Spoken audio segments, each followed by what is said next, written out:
Welcome to today's Research Business Daily Report with an interesting reaction to the just released RFL Global Top 50 Research Organization list. Then the man who has been described as America's most accurate pollster, John Zogby, tells us what is making the 2016 presidential election just so much more darn difficult than usual. RBDR is sponsored today and this week by Decision Analyst, a firm that integrates advanced qualitative techniques into its portfolio of research and consulting services. At the end of today's report, we're going to tell you about a white paper written by Decision Analyst President Jerry Thomas, which is well worth your while. It's a perspective on qualitative analytics. We just released the RFL second annual Global Top 50 Research Organization list. Perhaps you've seen it, but maybe not. It is the only rundown of the world's 50 most impactful research businesses. It includes traditional research agencies, along with some of the largest vital suppliers to research practitioners, plus crucial other relied upon sources of data that normally are not included in top 50 lists in our industry. For instance, social media research companies, as well as analytics organizations. And I wanted to share just one reaction that we received last week about our list. It came from Nielsen chairman Mitch Barnes, whose company locked up the #1 global position on the list, and he wrote to us, "Great move to include the top 10 big data and analytics firms in your listing. Increasingly," he added, "those are more relevant benchmarks for us than traditional survey research firms." We invite you to take a look for yourself. We've posted the complete report on our website, rflonline.com. It is free, so please take a look. Or you can email me at rflbob@gmail.com and I will shoot you a copy, again, free of charge. Moving on, several presidential elections ago, John Zogby's precise predictions earned him the reputation as America's most accurate pollster. Well, now that we're nearing about the 100-day mark from the November election, we asked John how tough it will be to prognosticate this year's results. Now, John also has a new book that he's just put out, and he has formed with his two sons a new company. And he also told us about those developments. Are there particularly unique variables in this race that might make polling especially difficult? Absolutely, Bob. Let's tick some of them off. Okay, number one, we've never been here before in terms of the dislikability of the two major candidates. You've got one, Donald Trump, polling over 70% unfavorable, Hillary Clinton over 60% unfavorable. So they come in already with a hole. And so in that sense, voters have got to be asking themselves, they are asking themselves, which one am I going to vote for? And that may take us right up to the last minute, which includes, are they going to vote at all, as a question. The second is technology. We've been talking about this, of course, for a long time, but the traditional landline poll is no longer, definitive anymore. Today's landline penetration is where it was in 1957. Believe it or not. Half of our calls have to go to mobile phones, and they create a real problem for us in a number of ways. Response rates are dramatically lower, number one. Number two, we need to ask a whole lot of questions. And now you're taking away people's minutes by asking a lot of questions. And it's not something that people are personally attuned to, holding a phone in their ear, wherever they may be, and answering questions from a pollster. And you need to ask a lot of those even more questions because of the greater number of variables with the candidates this year. That's right. I mean, look at the tectonic plates that we have here. Two dislikable candidates that a lot of people, frankly, have made up their minds about already. But now the logistics of actually completing a poll make this much more difficult. Much more difficult. Okay. Not impossible, Yeah, but difficult. okay. The two big things that I think each of them have going for each other that could be the deciding factor With Clinton, it could be the fact that she'd be the first female president. And Yes. for Trump, it would be the obvious fear factor, which really came tremendously into play with Brexit last week. Yes. This is an anti-elite year, and you've got somebody running an anti-elite campaign against a member of the elite. That's the world turned upside down.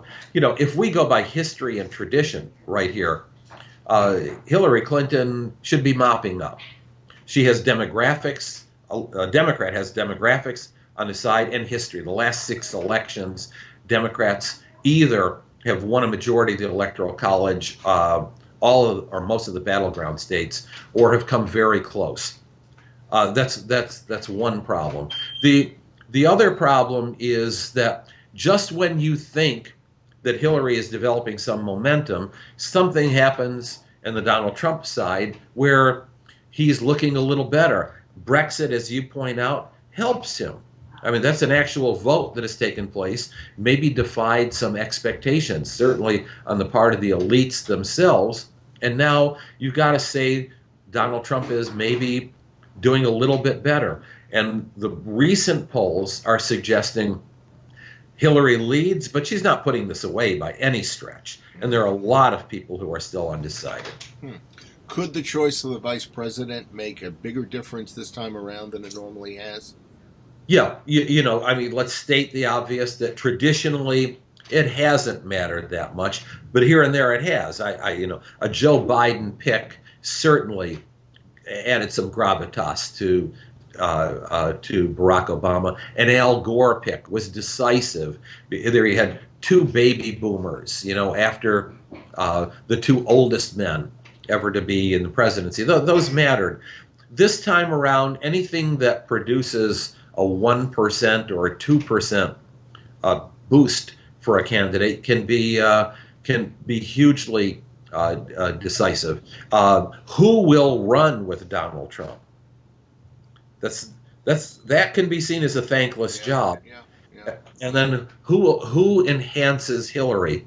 So Elizabeth Warren, as a consolidator of the Democratic vote, because it would bring many more of the Bernie supporters in, would really be potentially a big boost, even though you'd have 2 women on the ticket, which is another variable. Which is another variable, but what it also does is it adds some drama, you know, to an otherwise undramatic kind of careful candidate. It also adds an ideological dimension by choosing Elizabeth Warren because, you know, people tell us, and they tell you, I'm sure, who is Hillary Clinton? I mean, she's been around forever, but what does she stand for? Or at least what does she stand for consistently over a long period of time? Here you have a woman, Elizabeth Warren, defined by consistency. Will men accept it? Traditional men, probably not. But Hillary doesn't need traditional men. She needs progressive men and young men. Yeah. Okay, real quickly, let's look at the 2 new things that are new in your life. Number 1, you have started a new company with 2 of your sons. Yes. Yeah. And so after, you know, almost 4 decades of being a pollster, my oldest son now runs and owns Zogby Analytics. He is the pollster.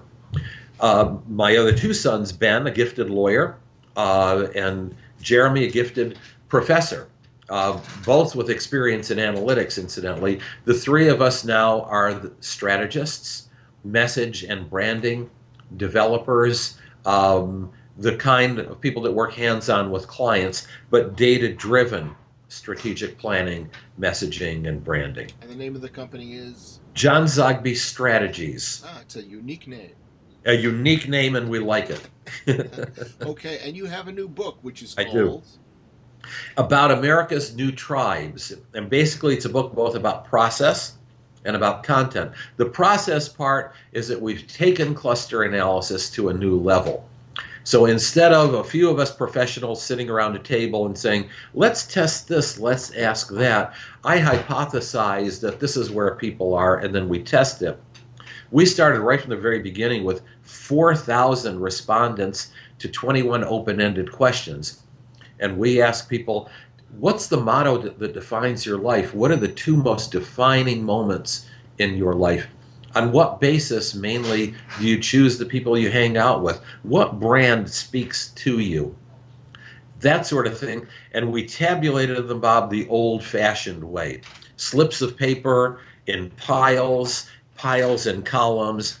And then 7 years we worked developing and validating that through scientific surveys. 11 neo-tribes, a process for developing emerging tribes, and then also, what do you do with this tribal information? Who is it used for? How does it work? With all the changes going on in the world and with consumers, how much stability is there in those tribes you've just talked about? Yeah, how much stability is there, period? A lot of the tribes is that they're defined on core values and key attributes that are part of personalities that transcend the region you come from, the age that you are, your race and ethnicity. But there's plenty of room in this process for dynamism. So we may have a firm tribe today, an emerging tribe tomorrow, a declining tribe the next time we go in. So the process itself is a 21st century process. Nothing is terra firma. RBDR is sponsored today and all this week by Decision Analyst, a firm that integrates advanced qualitative techniques into its portfolio of research and consulting services.